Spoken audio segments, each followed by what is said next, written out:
Testing. Oh, sounds good.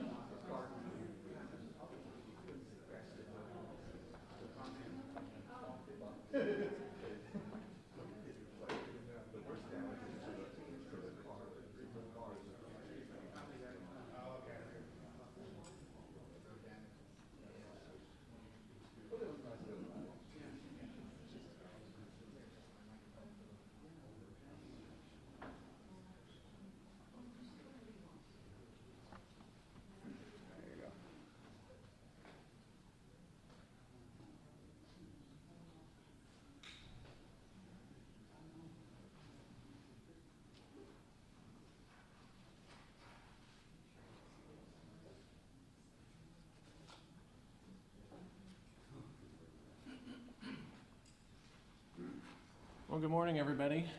For those of you who don't know me, I'm Clint Curry. I'm the district attorney here in Yuba County. This will likely be a fairly lengthy briefing. That's why I called it a briefing rather than a conference. There's a lot to go over. There's a lot of details that you deserve to have, and we're going to talk through the whole thing. So buckle up.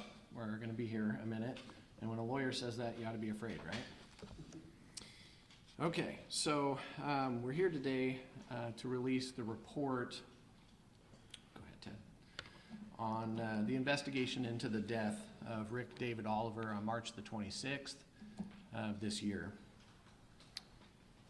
And let's see if I have a clicker that works. We do, okay. So, in our country, when someone with the authority of the state uses deadly force on a citizen, that's kind of a big deal. And from the founding of our country, which occurred in, under circumstances where the state abused that authority, we take it very seriously. And we take it very seriously here in Yuba-Sutter. And the people deserve to know what happened anytime that someone with the authority of the state takes the life of a citizen. So ultimately, that's what we're here about today, is the death of Rick David Oliver. We've all been very moved at the death of Officer Rodarte, and we're going to talk about that. But the focus of a criminal investigation in these situations is typically on the civilian that died in these incidents. So the way this goes, when we have one of these incidents in Yuba and Sutter counties, we don't ever want Yuba County Sheriff's Office to have to investigate their own shooting, their own employee, when it comes to criminal charges. We don't want that for the Yuba City Police Department or any of the agencies in Yuba-Sutter. Why? Because there's a conflict, or at least an apparent conflict. And so for close to a decade, we've done things different here in Yuba-Sutter. And that is, we've had a task force. We call it the Officer Involved Shooting and Critical Incident Investigation Team, which is quite a mouthful. I'll refer to it as the OIS team, or the OIS Investigation Team. And what that is, it's led by the chief investigator of the Yuba County and Sutter County DA's offices to give it some independence. And then the investigators come from all the agencies in Yuba-Sutter. So when we have a shooting, say by a Yuba City police officer, although they have members on the OIS investigation team, we typically ask them to only do periphery type work, and we let the other agency investigators do the work to give it some independence. So that's the idea. Once they're done with that report, depending on which county it's in, Sutter or Yuba, it gets referred to the district attorney no matter what, to review it and decide whether any criminal charges are appropriate against anyone, whether it's one of the officers or one of the civilians involved. So today is my opportunity to tell you about that investigation, the legal analysis that I've done, and the conclusion.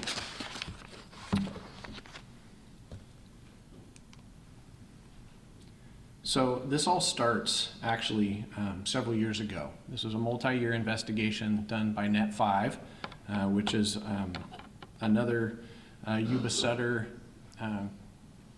multi-agency effort to combat both drugs and gangs. They'd been partnering with the Federal Drug Enforcement Agency, the DEA, in this years-long investigation into elements of a drug trafficking organization that was moving hundreds of pounds of drugs into Northern California. On March 26th, the DEA and Net5 had both decided that they had sufficient evidence on the central players of that drug trafficking organization that it was time to bring this particular investigation to an end. When they do that, typically what happens is the main targets of the investigation end up indicted federally, and all of the minor players that are kind of at the very bottom of the food chain of this network, they end up being prosecuted at the state level. So on March the 26th, it was time to bring this investigation to a close, and that was going to involve serving 20 search warrants in Tehama, Butte, Yuba, and Sutter counties. Net5 has maybe 7 agents on a good day. Clearly they couldn't accomplish that on their own, and even with the partnership with the DEA, this is a huge lift to do something like this, to bring an operation like this, an investigation, to a close. So it involved over 125 personnel, and 15 of those locations were in Yuba-Sutter alone. So one of the targets that day on March the 26th was Rick David Oliver, and he lived at 1720 Kestrel Court. Rick, 60 years old, he'd been a heavy equipment operator for much of his life, was out of work due to an injury, and had quite a history of drug abuse, and was a felon. He had priors for soliciting lewd acts, indecent exposure, unlawful sex with a minor. He had drug offenses. So he was a longtime felon, and was definitely a methamphetamine addict. But the reason they were interested in him on this day is he was also a methamphetamine dealer that was at the very end of the line before the user, between that drug trafficking organization and the users. So we'd call that a street level dealer, and that's a lot of what was getting cleaned up on March the 26th. Was taking down the central actors, and then also making sure that even the low-level dealers were arrested. Mr. Oliver, Rick, one thing that's not in his history, violence. He had no offenses of violence whatsoever in his record. And so when they looked at this site, this location, for the service of this search warrant, it was a fairly, as these go, fairly low risk because he didn't have a history of violence. I'm going to back up for a second to the bigger picture. Again, so the map up here has a pin at all the locations they were serving search warrants on just in Yuba-Sutter. So there were 15 locations. Each one had a location number assigned to it and a plan. So you might ask, Clint, wow, how are they going to take care of all those locations at one time, in one day even? It's, like I said, it's a really, really heavy lift because Net5 itself, even DEA, would have trouble hitting all those locations at once or even at the same time period. So what does that look like? It looks like this. Net5 reaches out to every law enforcement agency in the region. Yuba County, Sutter County Sheriff's Departments, every police department in the region, state agencies, Highway Patrol, California Department of Corrections and Rehabilitation, the FBI, the DEA, Colusa County Sheriff, Yolo County Sheriff. I mean, you reach out to everyone and you say, we're doing this, we need help, can you send people? And of course, in true law enforcement fashion, everyone says, we've got your back. And they send people, and then Net5 task organizes those people into teams to do this work. And so on March the 26th in Yuba-Sutter, we had 15 entry/search teams designated for 15 locations to serve these search warrants. There were 3 tactical teams and there were 2 command posts. So just to kind of give you an idea of the scope of what we're talking about. Now these entry teams, they're ad hoc teams. So they're created like, I'll give you one example for Kestrel Court. The original team assigned as the entry and search team was comprised of people from the Sutter County DA's office, the Yuba County DA's office, and the Yuba County Sheriff's office. So you've got a mix of personnel, and then CDCR also had a dog handler assigned to that location. So the task organization is messy, but it's based on location.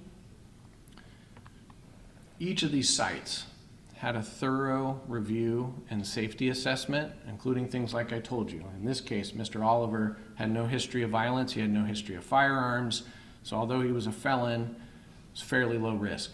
All 15 of these, as they did the safety and risk assessments, they looked at it and none of them met the matrix for a SWAT call out. So a SWAT call out or deployment happens when they've done a risk assessment and the risk is elevated to justify it. So in this case, you had SWAT members present in the community, but they weren't called out as the SWAT team for a SWAT hit, so to speak. They were part of this ad hoc task organization. Given their skill sets, they were assigned together into 3 tactical teams. So there were 2 SWAT teams, the Sutter County SED team, and then the Yuba-Sutter regional SWAT team provided personnel to make up these 3 tactical teams. So we'll go back to what in the ops plan was referred to as location 10, which is the location there at Kestrel Court with Rick Oliver. And so the team initially is comprised of 7 law enforcement officers, and these are, again, because they're looking for any peace officers that can help on a day like this. It's made up from people from the Yuba DA's office, because I have peace officers that still work for me. The Sutter County DA's office, Yuba County Sheriff's office. The case agent, Lieutenant Mercy Garcia, the Sutter DA's office. Great officer.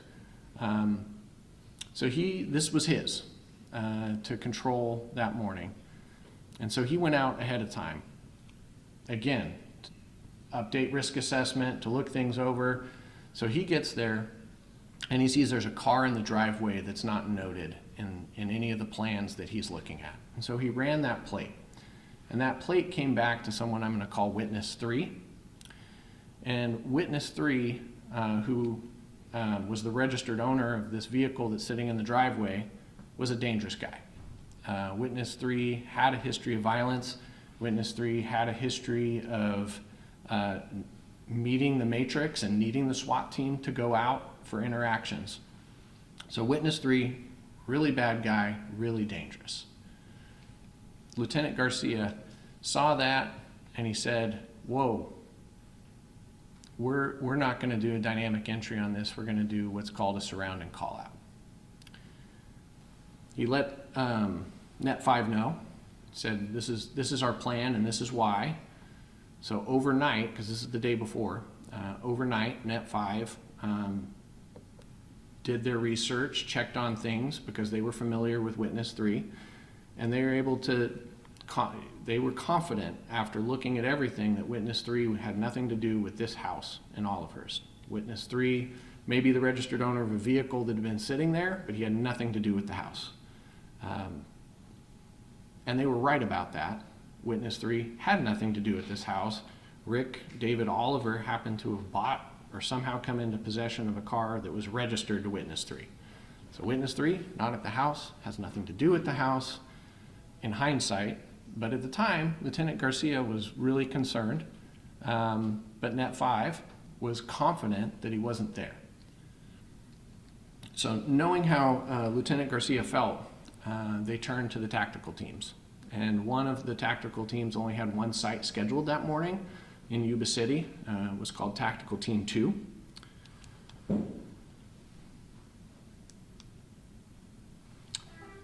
So Tactical Team 2 was scheduled to do one location in Yuba City to do the entry. Again, not because it met SWAT matrix, but because we were task organizing lots of people that day to get all this done. So they had the ability to move and then do a second location after they did their first. So Net 5 asked the Yuba-Sutter SWAT team, can you, with Tactical 2, provide the entry for Kestrel Court? And they told him, Frank, Lieutenant Garcia believes that, witness 3 might be there because of this car. We've checked with our sources. We know that he still lives in this one spot and he has nothing to do with this residence. So the SWAT commander was comfortable with that and said, yeah, absolutely, we can do this. So it consisted of 8 law enforcement officers, 2 of which are sergeants that are the team leaders. Those would be Sergeant Trum and Sergeant Mallory from the Yuba County Sheriff's Office.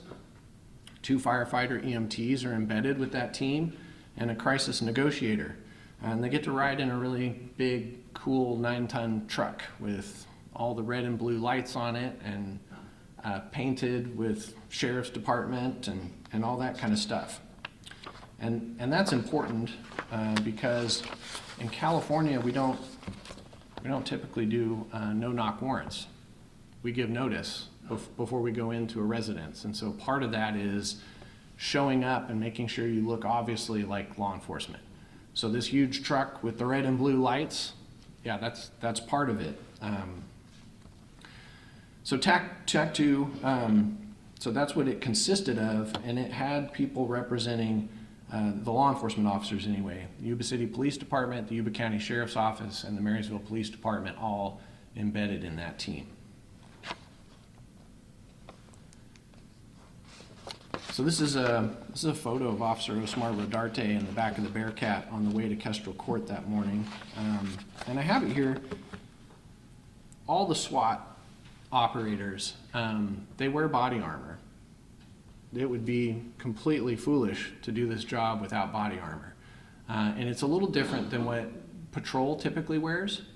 A lot of time patrol deputies, patrol officers are going to have a soft Kevlar type vest that's more flexible and is only going to handle certain types of threat levels.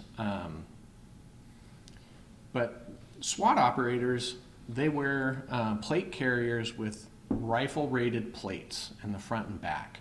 They come in standard sizes. Up here on the table you can see Officer Rodarte's vest. If you want to come take a look at it, I'd ask that you not touch it. It's still technically in evidence, but it's up there. And so in the front it's got a hardened 10 by 12 plate in the front, and it's designed to defeat even a rifle round. So that's why they do those. Notice as he's wearing it, it basically stops at the belly button. And all vests do that, plate carriers and regular vests. And you can see why just from this picture as he's seated. If you had a longer vest, you wouldn't be able to sit down without either that vest coming up over your ears on the sides, or in this case, the plate actually being shoved into your throat as you squat or sit, which that would be bad as a law enforcement operator trying to do their job. So they do wear body armor. It's designed to protect them, to cover their vital organs. It's also designed to let them do the job that they have to do, which is to move quickly and secure situations. So he's also, and let's see if I can get this mouse to work, you'll notice he's wearing a body-worn camera, which is up here in the right corner of his vest. And I point that out to you now because we're going to see some of the video, and a lot of times you'll notice it's kind of blacked out. And the reason it's blacked out is because his arm is in front of his camera. That tends to happen fairly frequently. He's armed with a rifle. You can't see it, but he's got a pistol, radio, the helmet, eye protection, you name it. We make sure that we equip our people for the job that they have to do. You also notice the huge first aid bag up here in the front, which again, that would have been our tactical emergency medical services people that are firefighters that are embedded with this team with all that stuff. So everyone is basically equipped the same way. So back to Kestrel Court. So the team didn't find out until March 26th, that morning, that they were going to do this location. So they received notice at the morning, or right after the morning briefing, that we had a second location we wanted them to do, which was at Kestrel Court. They went and they did their first site. And they finished that, and when they did, they moved to out by the Yuba County Airport, where they met with the first team that was assigned and the SWAT team, Tactical 2. They met and they talked about the site, they talked about the risks, they made a plan, they went over everything in a briefing, and then they went to Kestrel Court. And the plan is always in these situations, when you've got something like a Bearcat, is to pull up into the front of the residence and then get on the speaker on that big megaphone and start telling the people inside that you're law enforcement, you're there to serve a search warrant, and they need to come out. So that's where they parked. The team planned to actually come through the side gate and not just go to the front door. They thought that that was tactically sound, and I think it was. So when they go through, they call it a breach, right? They went and they breached the gate, they went through the side yard, and they end up around the back of the house to make entry. And you're going to see video on all this later, but I want you to understand what their plan was.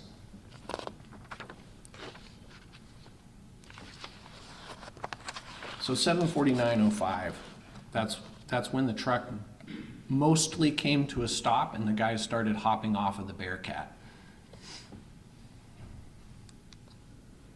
This is a still image from Yuba City Police Officer Zavala's body-worn camera.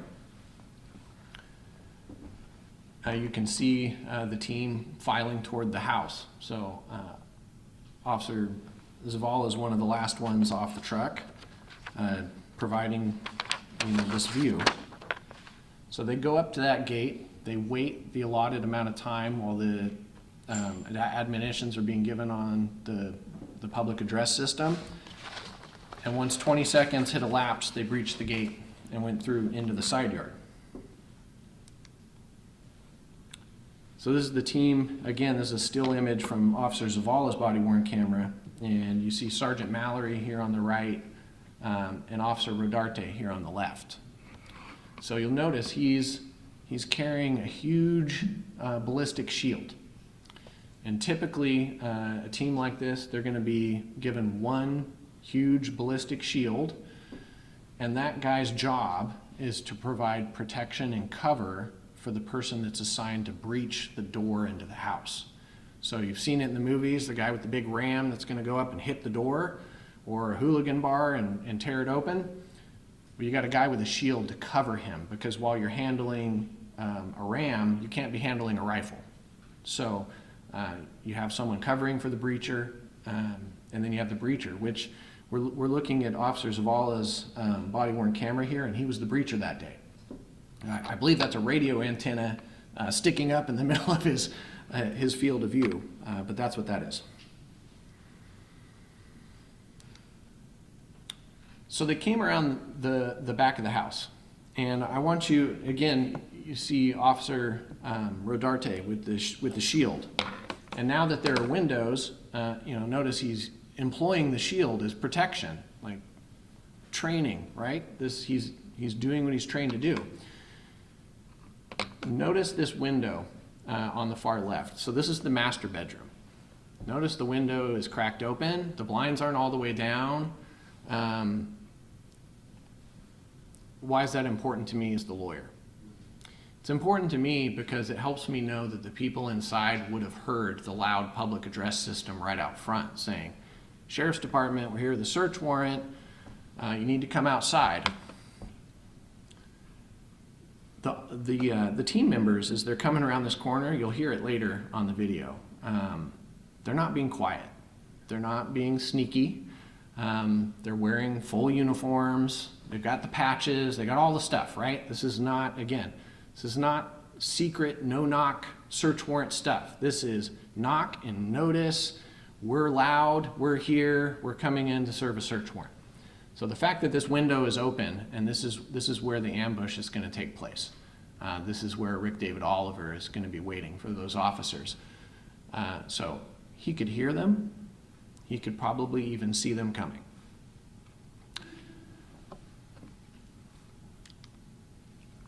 So this is a little further down that back wall. Notice again, right? The second window's open. The slider is open. So as they approach the back door where they're going to make their entry, the whole back of the house is opened up. So good news, when a door's wide open, we don't need the breacher to come with the ram, right? So the guy with the shield has to do something with that shield so he can get his weapon out. And so on the video, you're going to see Officer Rodarte's body-worn camera, which while he's carrying the shield, basically all you're going to see is the inside of the shield because it's covering his camera. But he's going to set it down right next to the door so that he can get his rifle ready to go into the residence.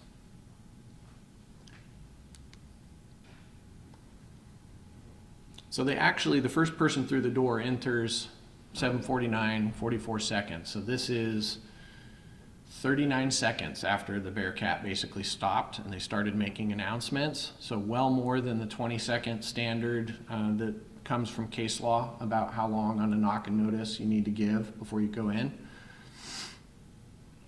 And you're going to hear that again, they're not being quiet. So the moment Sergeant Trum is the first one through that door, and he is going to yell at the top of his lungs, "Sheriff's office!"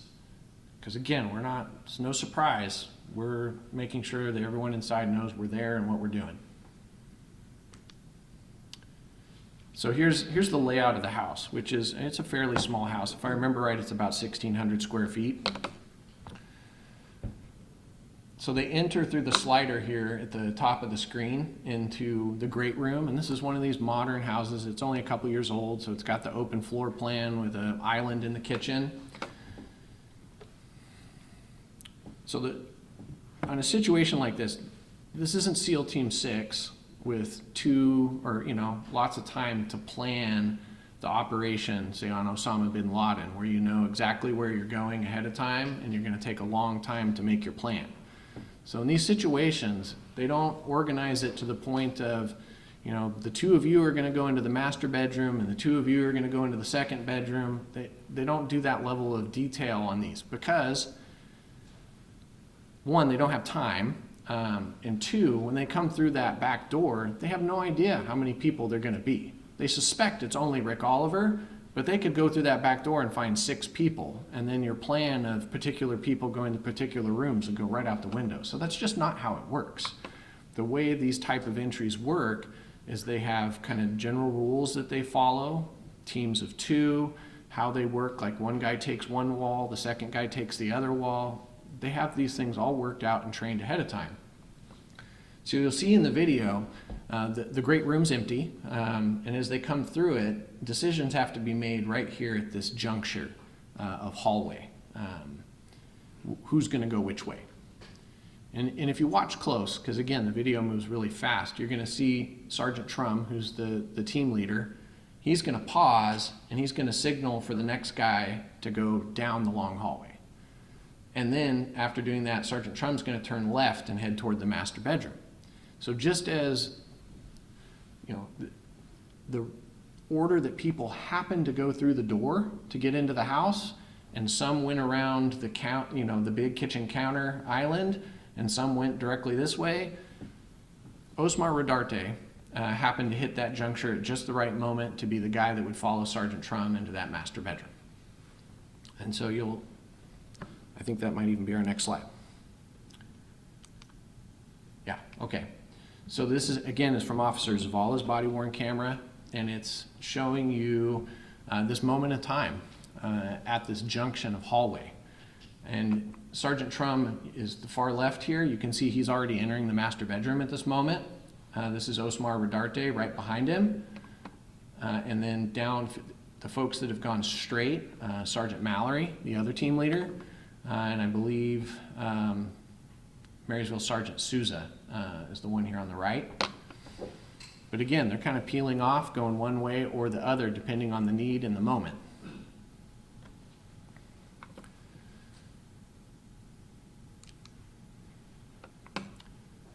So we're now looking at a still image from Officer Rodarte's body-worn camera. And his camera is the one that I use for any timeline stuff. You've got 3 different agencies or more on that scene, and their body-worn cameras weren't synchronized on time. So Officer Rodarte's is the one that was used for any entries of timeline, and I had to make adjustments for anyone else, which I used. They used what's called a flashbang in the front of the house as a distraction, and so that's really loud, and so I was able to sync across and figure out whose video was 7 seconds fast or slow relative to Rodarte. But 7:49:53, again, you see mostly Officer Rodarte's arm takes up most of this. You see a little circle right here? That's going to be the bottom of the handle of his rifle. And then you can see kind of sticking down, that would be his magazine. In front of him, that's Sergeant Trum. So Sergeant Trum's going into the bedroom, 7:49:53. And at this moment, you can hear Rick Oliver say, kind of quietly, "Don't do it, don't do it."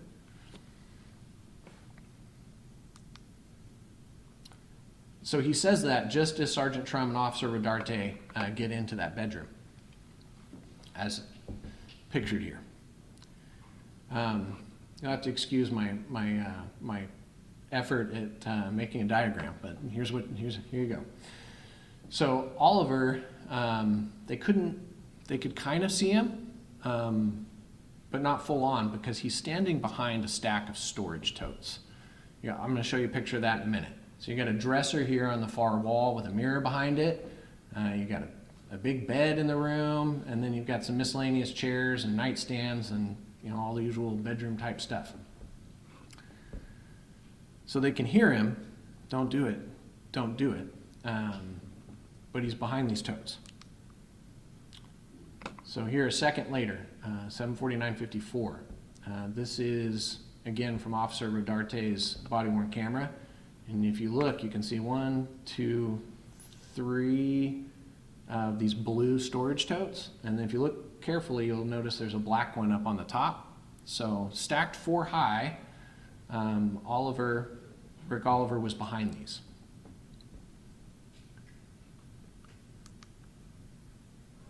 So he had just said, "Don't do it, don't do it." Sergeant Trum, for the 3rd time since he'd entered the residence, yells, "Sheriff's office."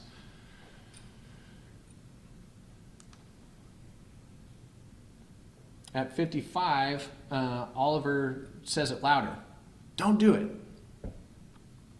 And you can see, so again, most of the screen is blacked out by Officer Rodarte's arm, but you can see it in green right here. So here's Sergeant Trum's hip right in front of him. So they're still right there, kind of in the threshold of that room. And they both tell him, and this is what we train our officers to do, right? There's a guy hiding in the corner, can't see his hands, so what am I going to do? "Get your hands, show me your hands." And they both do. Sergeant Trum and then Officer Rodarte, both telling him, "Show us your hands." So they've got a problem at this point. And the problem is that, of course, they can't see him. He's not moving. He's not showing his hands. And so Sergeant Trum, to react to this, he needs to move toward a place where he can get better eyes on Rick Oliver. And so he's going to move toward the center of the room so he can try to look around those totes. But that's going to create a problem for the team. And the problem is you got a bathroom back here. So you got an open bathroom. It's not not an arch, but it's an opening. It doesn't have a door. The line for the door here is for a closet that's right across from the sink in the bathroom. But that's a problem because if Sergeant Trum moves into the center of the room, then his back is potentially, there could be danger in the bathroom. So Officer Rodarte does what he's trained to do. And he tells Sergeant Trum, he says, "I got your back." And he moves along the wall to make sure that danger spot, that someone has eyes on it, so that Sergeant Trum can do what he needs to do, focusing on Rick Oliver. So we're now at, I think, 58 seconds. So it's been 5 seconds since they've started into the threshold of this room. So now they're roughly here. Officer Rodarte's checking the bathroom. Sergeant Trum's looking at Oliver. And Sergeant Trum's going to tell him again, show me your hands. And then after that, he's going to catch a reflection in this mirror on the dresser. And he's going to see that Rick Oliver is behind those totes. He's got a big revolver. It's pointed at the floor. He's holding it in his right hand. It's pointed at the floor.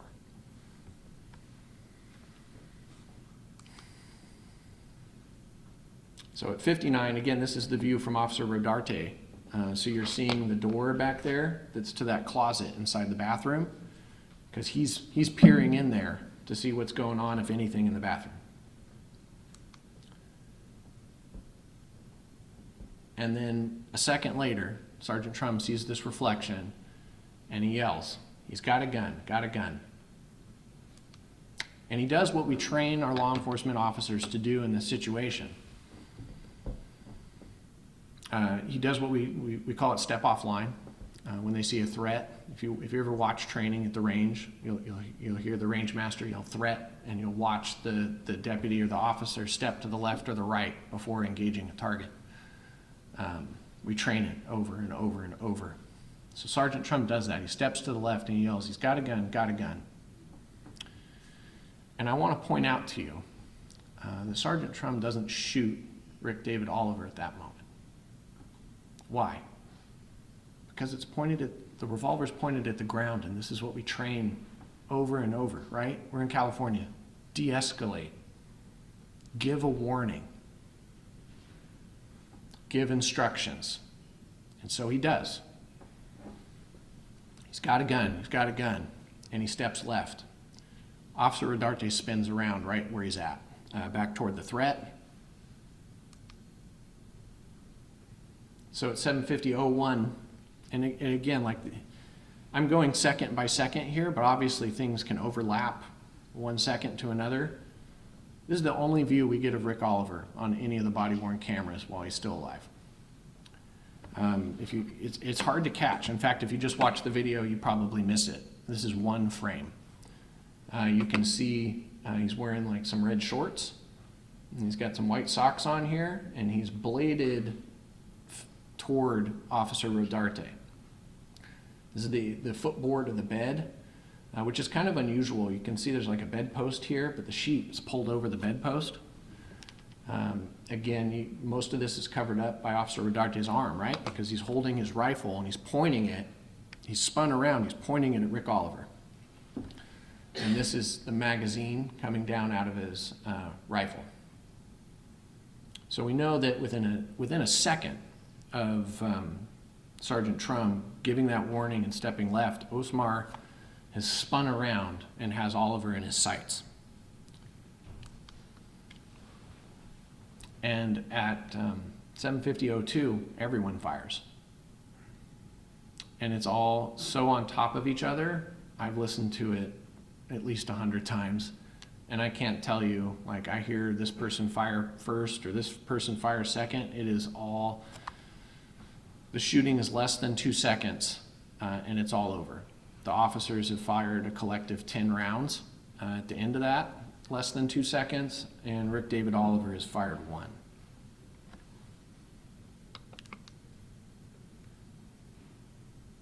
I'm going to talk more about the body-worn cameras and Public Records Act requests and what we're prepared to produce under PRA when it comes to video of this. But right up front, here at 7:50:03, as the gunshots are ending, we've obscured, I mean, it's mostly black until you see that Officer Rodarte is falling. And frankly, his children never need to see that. They're 7 and 6. And so I'm taking the stance that balancing the privacy interest of his family and the need for transparency, privacy wins.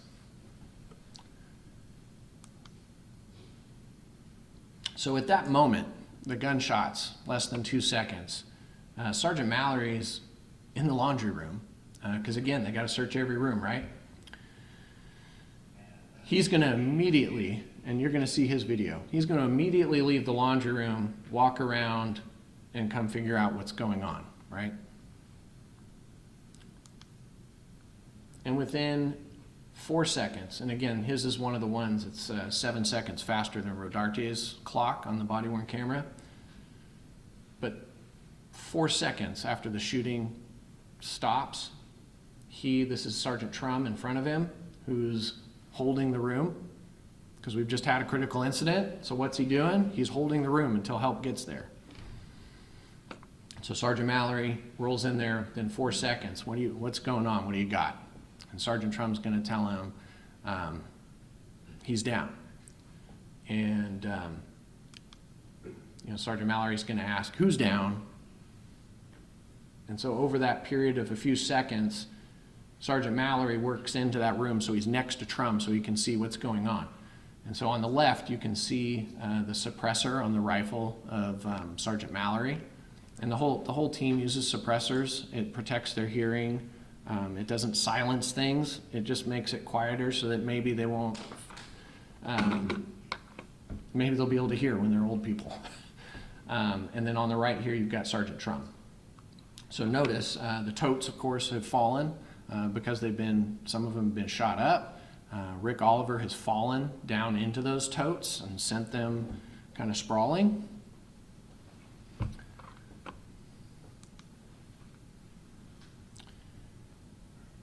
Well, let me back up. So Sergeant Mallory, Sergeant Trum is going to focus on Officer Rodarte with the help of Deputy Lieutenant Kite from the Yuba County Sheriff's Office. He's there in the threshold of the bathroom, and they're going to quickly figure out that he needs to get out of the house to medical care, and they're going to do their best to get him out of that house. Sergeant Mallory is going to move forward to try to help Mr. Oliver. Of course, he doesn't know exactly what he has at this moment, right? He's come into this room. He knows shots have been fired. He knows someone's down. So while Yuba City Officer Ernst is covering him, he's going to move forward and he's going to just start throwing those totes, which are full mostly of marijuana. He's going to start throwing those totes across the room. And he's going to find Rick Oliver's dead. They are going to provide attempt medical aid for him, but his autopsy says he dies within seconds. We'll talk more about that in a little bit. But as he throws these totes out of the way, he finds a Smith & Wesson .357 Magnum revolver laying on the floor right next to Rick Oliver's body. And so we're just in try to secure things mode. So he's going to pick that up. You'll hear him on the video, gun, and he's going to set it up on the dresser just so that it's not within arm's reach of Rick Oliver, which is a standard thing that they'll do.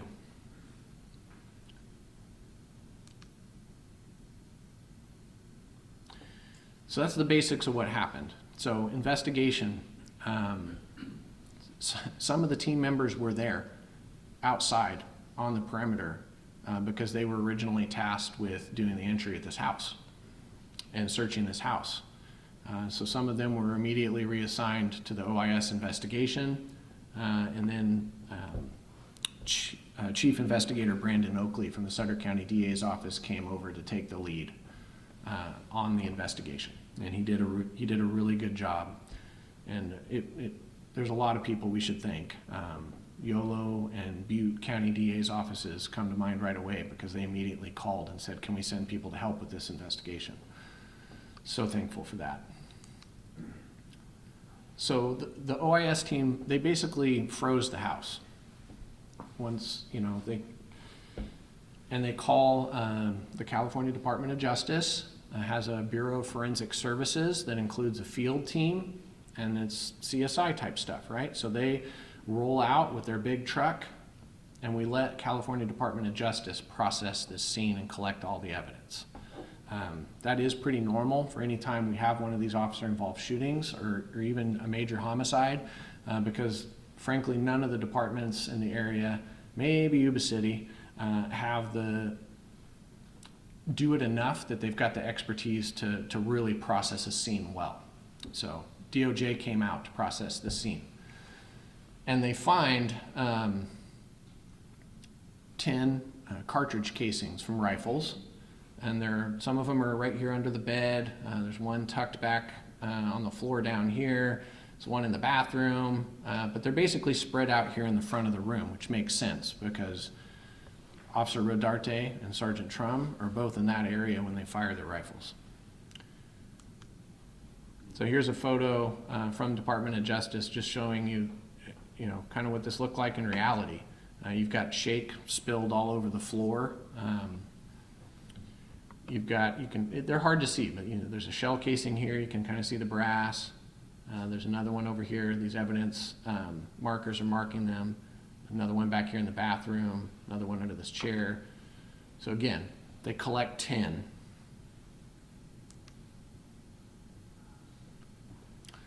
These are the rifles that Sergeant Trum and Officer Rodarte used, and those were collected by Department of Justice same day.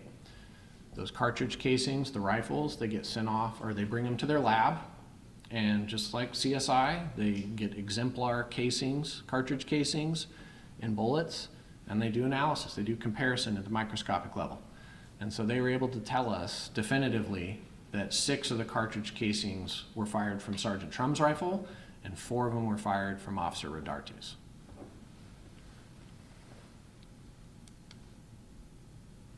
That Smith & Wesson revolver, they did the same thing here. If you look, so there's a revolver. It's not a semi-automatic. It doesn't throw the spent casing out of it. So the spent casing is still here in the firearm, and if you look really close, you can see the dent in the primer from the one round that was fired. So again, that's how we know that only 1 out of the 6 were fired by Rick Oliver. Department of Justice also does what we call trajectory rods. And again, this is all, we don't assume what happened going into this. This is an objective investigation into what happened because the public deserves to know. And if an officer ever does commit a crime, they're going to get prosecuted for it. And so we don't assume that they're innocent going into it. We do an investigation. And so that's what you see here. The photo on the right is a pink trajectory rod running through, or actually on top of the footboard of the bed. The round went through and then kind of skimmed a little furrow in the top of the bedpost and then continued on. And in the background, you can see the opening to that bathroom. So given that rod's trajectory, you can pretty safely say that that one was fired by Officer Rodarte.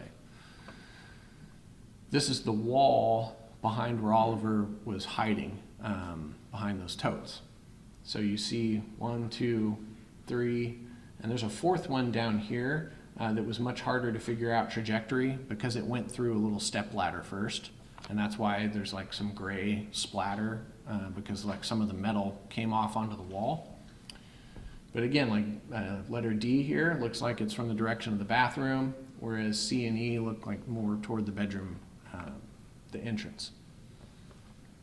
So this is just a sample of the kind of investigation that they do to try to figure out what happened. And based on that analysis, this is essentially what happened. Officer Rodarte spun around right where he was. Sergeant Trum stepped to the left. And Sergeant Trum, when he was interviewed, said that he saw the flash from Oliver's firearm before he fired. But this happened so fast. You're going to see when you see the video. But this is roughly the locations of everyone when they shot. So Rick Oliver had an autopsy performed on his body, and he died from 7 gunshot wounds. Some of those wounds included his heart and lungs.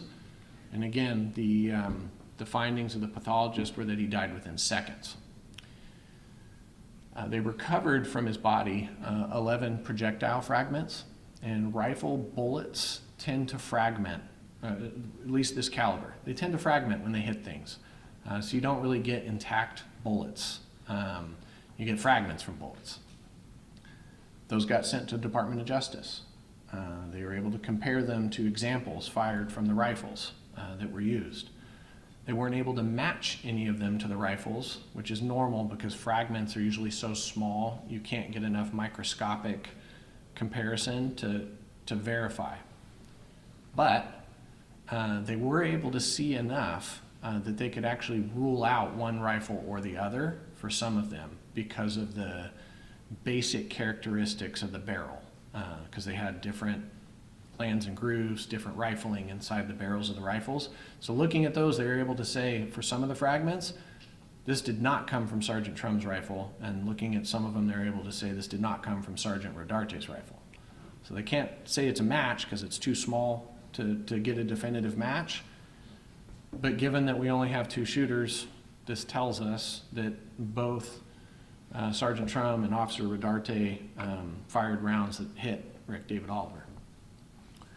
The other big thing from the autopsy is there at the bottom, and those are the toxicology findings. So he had a little bit of alcohol on board, but the big one is he had methamphetamine on board, and more than I've ever seen in my career on someone that's not already dead from methamphetamine intoxication. 5,000 nanograms per milliliter. I thought it was a typo initially because that was so high, but we confirmed it, and it's accurate. So to say that Mr. Oliver was high on methamphetamine would be an understatement. He was really high on meth.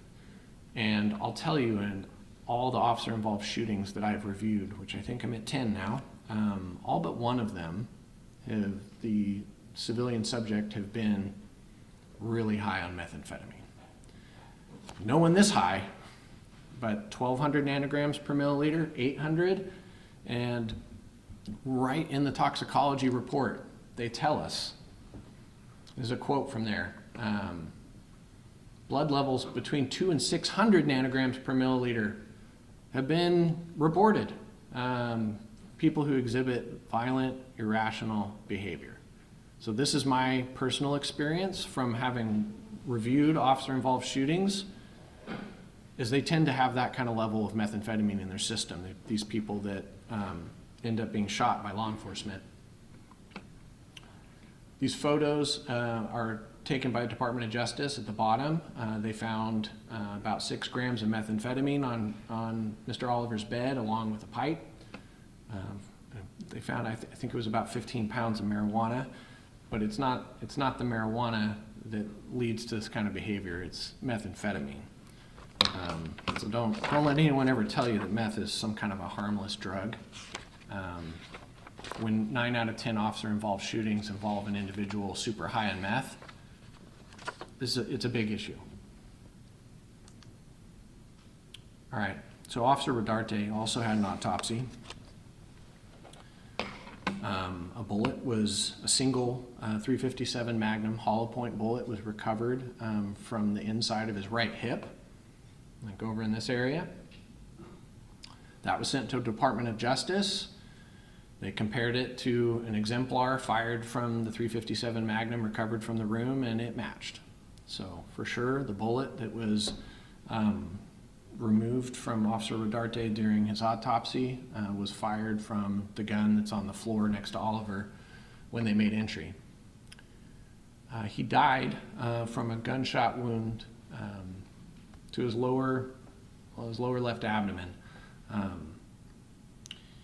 So that round, probably one of the worst things that I've had to do in reviewing this case and all the evidence is looking at the autopsy photos. And I can tell you definitively that round was below the line of his belly button. It entered in the left, kind of the left flank, but also right there at the front. So it was going from left to right, front to back, and slightly downward, according to the autopsy. And again, having reviewed those photos, it was definitely below the line of his belly button. And why is that important? No one wears vests below their belly button, except for maybe EOD, the bomb squad guys. You'll see them dressed up like the Stay Puft Marshmallow Man, but they don't have to move fast. they can waddle up to their project and do what they have to do. So that round hit and severely damaged his left iliac artery. And so your main blood artery comes down through your spine and it branches out. They call it the aorta, which branches left and right, and then goes a little lower, and there's an inner and outer left iliac artery. The outer one, I think it's the outer one, could be the inner, but one of the two becomes the femoral artery that runs through your leg. So we're talking upstream of your femoral artery, and in fact, the damage was below or above the split even. So, why is that important? Well, it tells us something.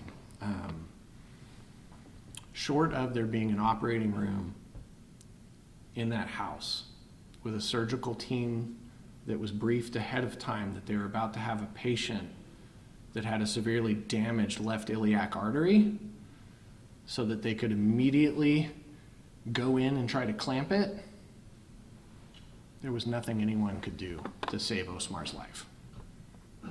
They did everything they could. They got him out of that house. The firefighters, the EMTs, by county, ride out, Adventist ride out. They tried. I think it's 8:45. They pronounce him dead. They tried, but the reality is, he within a couple minutes had lost so much blood he was dead.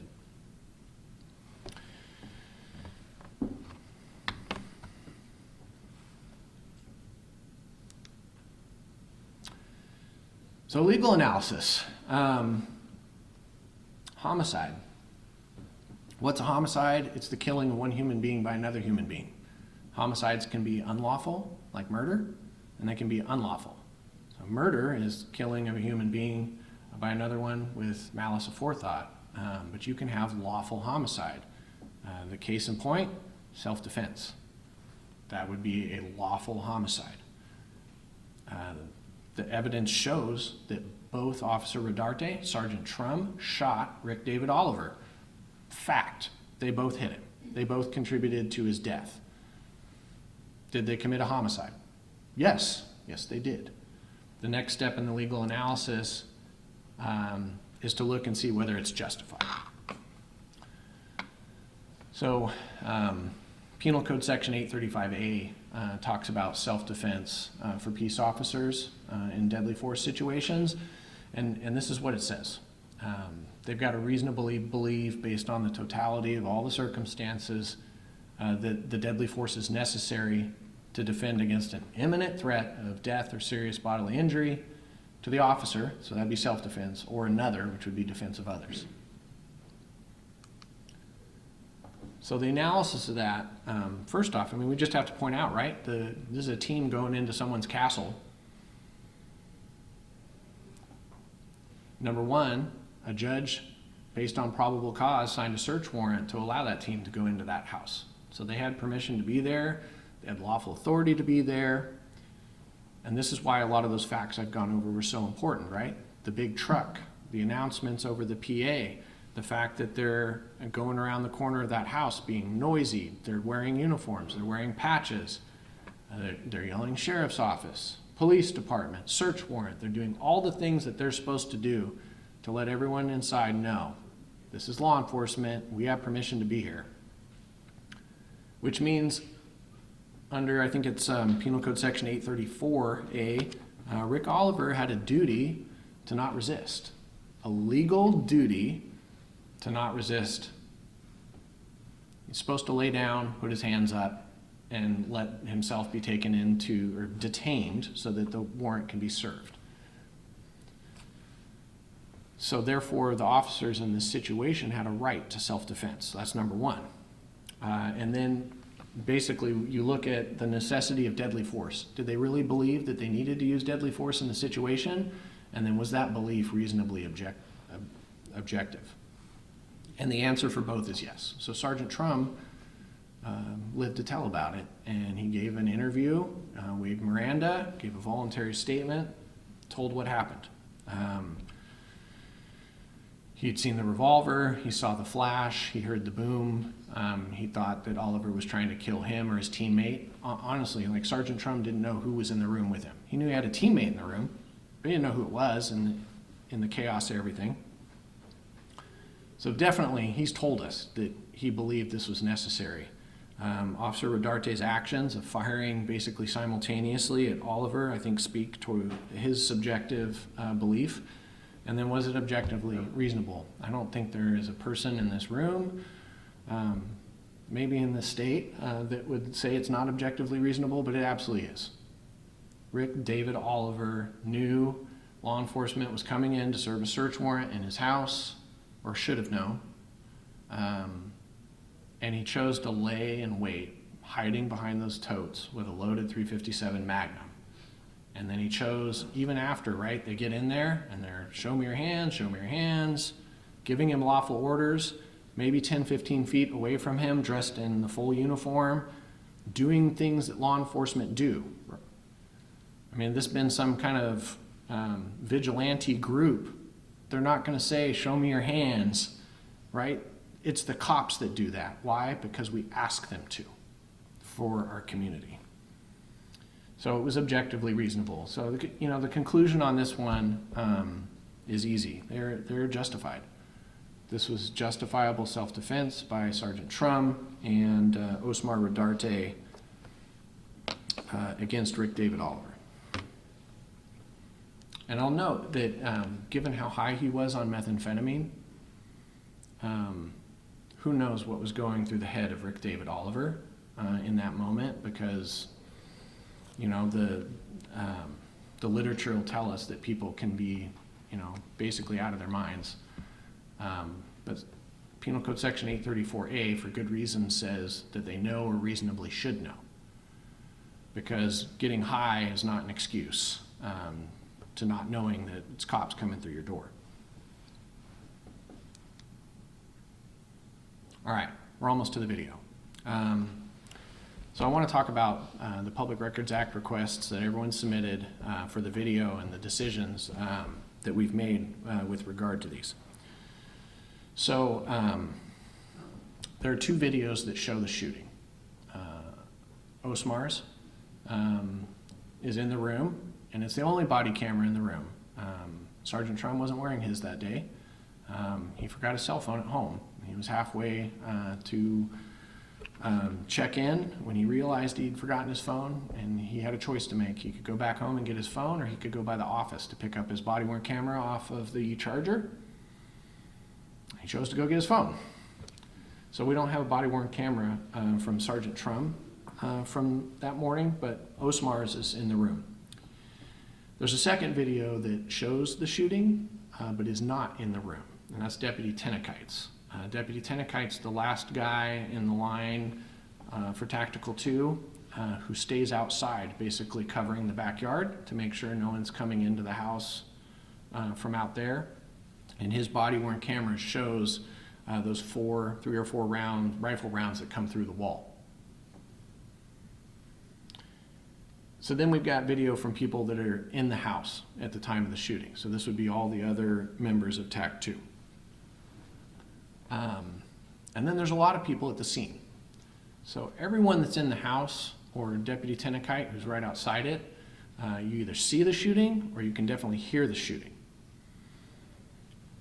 There's video, there's body-worn camera on some of the people that are at the scene but not going in. And frankly, the only things that would have on it are the medical care afterwards and the aftermath.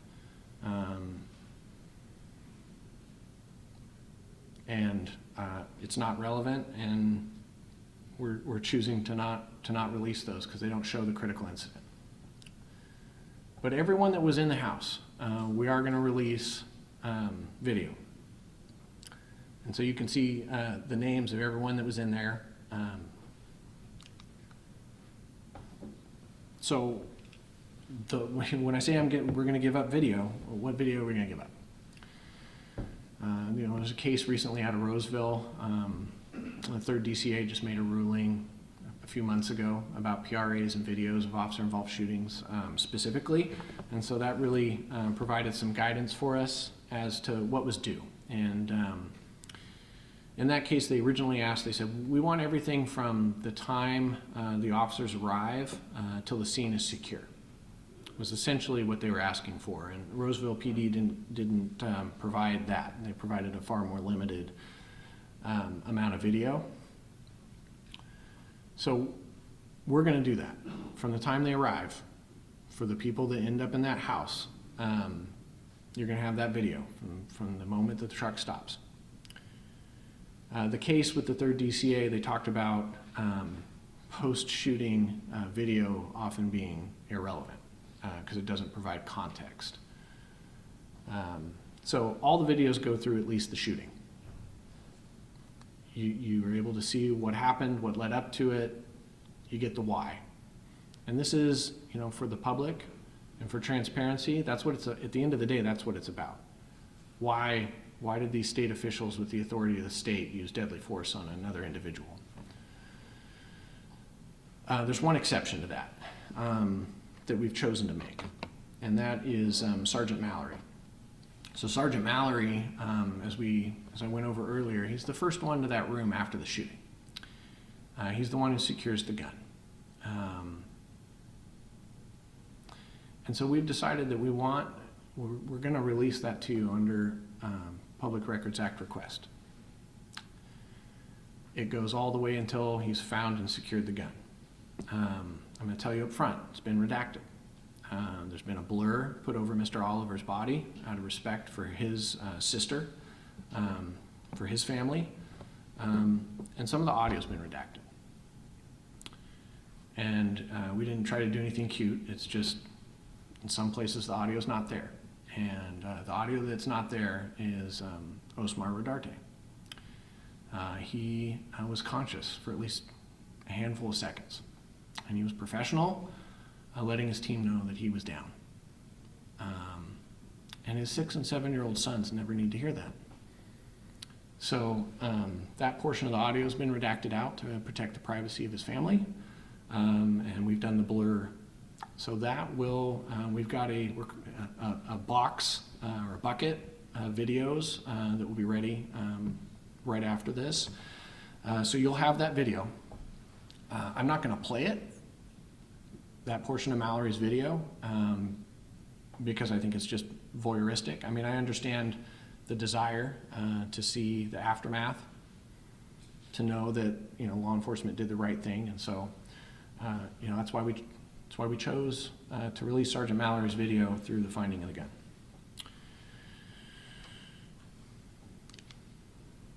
Okay.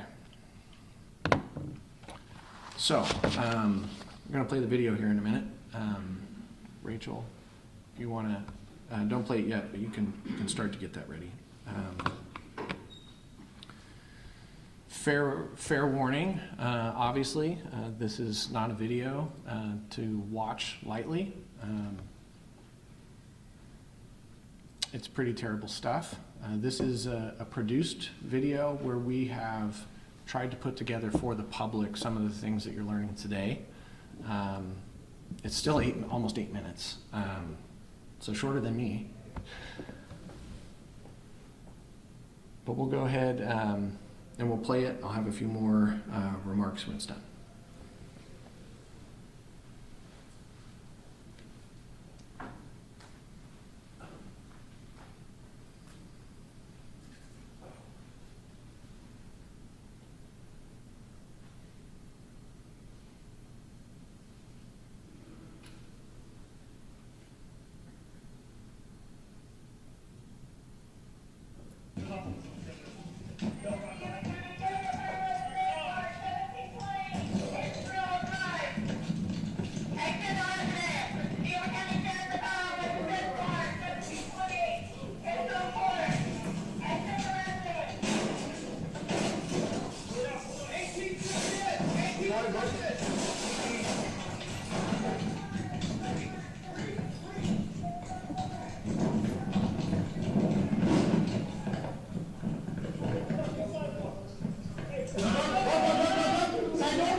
Go to the slider.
have a few concluding remarks, but this time I'll take questions.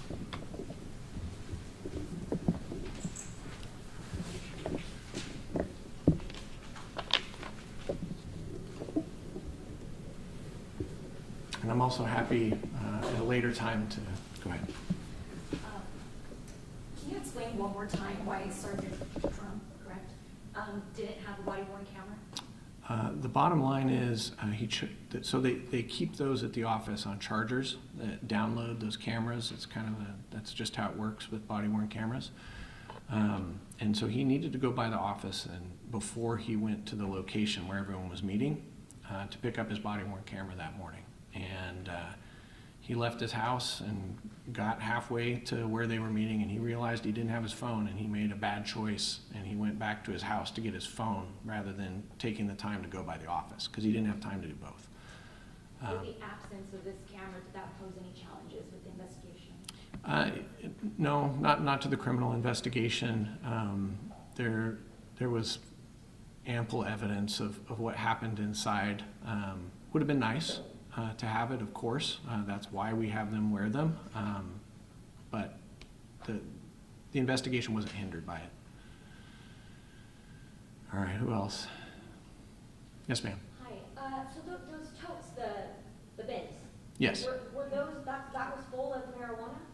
I believe most of them were full of marijuana.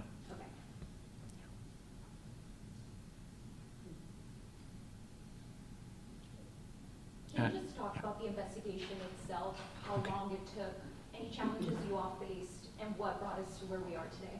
Well, it's normally a full-time job for 5 or so investigators for a number of weeks after an incident like this. And then after that, it slows down a little bit, and as we identify things that need to be followed up on, I mean, just to give you an idea, they go through the neighborhood knocking on doors. What did you hear? What did you see? They go and they find relatives of Rick David Oliver, trying to see if there's an explanation. It takes time to get the autopsies done. It takes sometimes a really long time to get the autopsy reports back, which was the case in this case. I don't remember how many months it was, but it was quite a long time before we got the actual autopsy reports. So they're doing a lot initially, and then things slow down. So how do we get to today? A while ago, they finished with the investigation portion, and the officer involved shooting investigation team, the OIS team, they bring me a binder, and they say, here's everything, all the reports, all the body-worn cameras, all the photos, and then I take these so seriously, and we're a small county, I review them personally, going through every last video, every last report. Like there's nothing that I don't see that's part of the investigation, which makes it take longer, and is also just terrible, and frankly, in a case like this, to have to review this kind of evidence. Thank you. Can you talk a little bit more about how high he was on meth? Maybe kind of break it down or compare it to something for people who aren't familiar with those kind of metrics. Okay, so it's fairly normal to have cases where people are high, where they're in the hundreds. 200 to 600 is sort of where the medical literature says you start to see irrational violent behavior. 200 to 600 nanograms per milliliter. So 5,000 is off the charts. So frame of reference, there was another officer involved shooting in Hallwood I think it was last year, and I think that gentleman had about 1,200 nanograms per milliliter, which at the time was the highest I'd ever seen. And so this is off the charts. And if you look at the two numbers, the amphetamine and the methamphetamine, that doesn't mean he's taking two different drugs. The methamphetamine number is the meth in his system that still needs to be processed, and the amphetamine is the metabolized part that his body has already processed. So I think that number was in the 500s. So it shows that high a number is indicative of more recent use because the 5,000 is so much bigger than the 500. If someone had used a while ago, the amphetamine number would be higher and the meth lower. But this, yeah, Mr. Oliver was seriously high on methamphetamine at the time.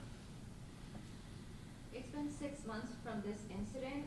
What's the biggest takeaway you want the community to take from these findings?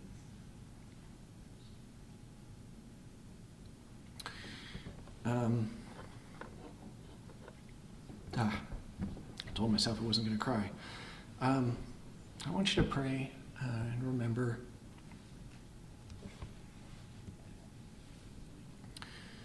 Osmar had a wife, 2 little boys, 7 and 6. Obviously, he had more family than that. And he had a law enforcement family.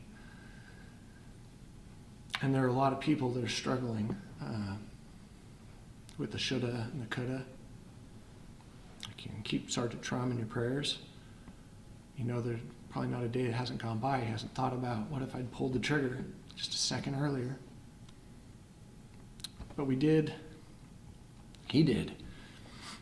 what he was trained to do. This isn't Fallujah, where they can just kick the door down and shoot anyone that's on their feet. This is law enforcement in America. And we value the lives of our citizens. And we expect from our law enforcement officers, they treat people with dignity. And that's why we tell them to try to de-escalate.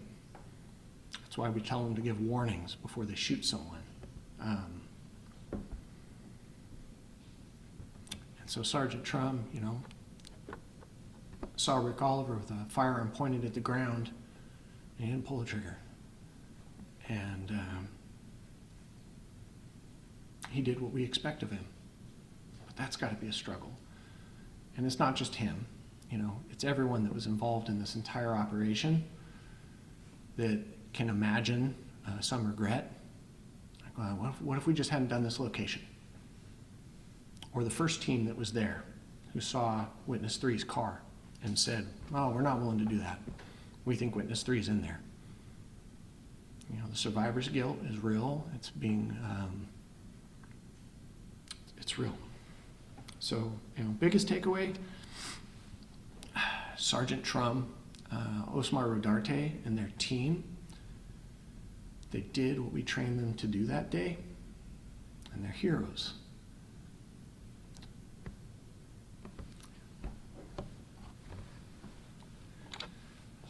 Anything else? We can do more in a little bit if you want. Has this incident prompted any changes to how an operation like this might be conducted going forward? So, the criminal investigation is the first step. That's my responsibility to decide whether any criminal charges come out of something like this. Now that this is done, in fact, I think Sheriff Anderson hasn't even received a copy of the report yet. Sorry, I meant to email you this morning. And Chief Nebeda.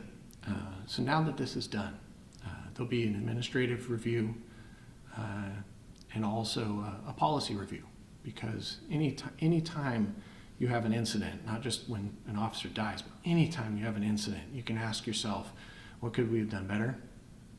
What did we do well? What can we learn for the future? And so I know that'll happen, but it's not my role to do that for them.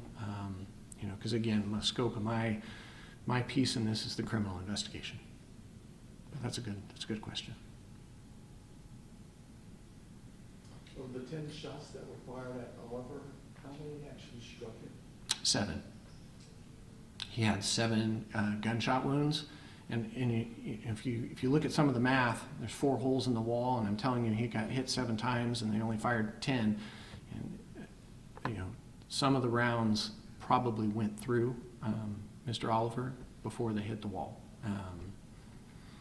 So the math doesn't work, but it's because you can have some rounds that cause a gunshot wound and then exit.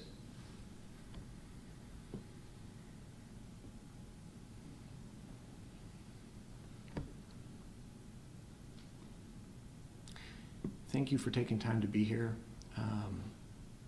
We've really appreciated our media market with everything that's happened since March.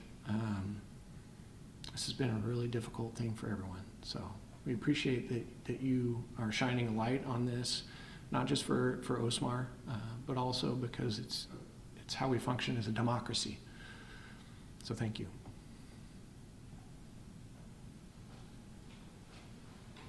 If you think of stuff later, I'm happy to do follow-up.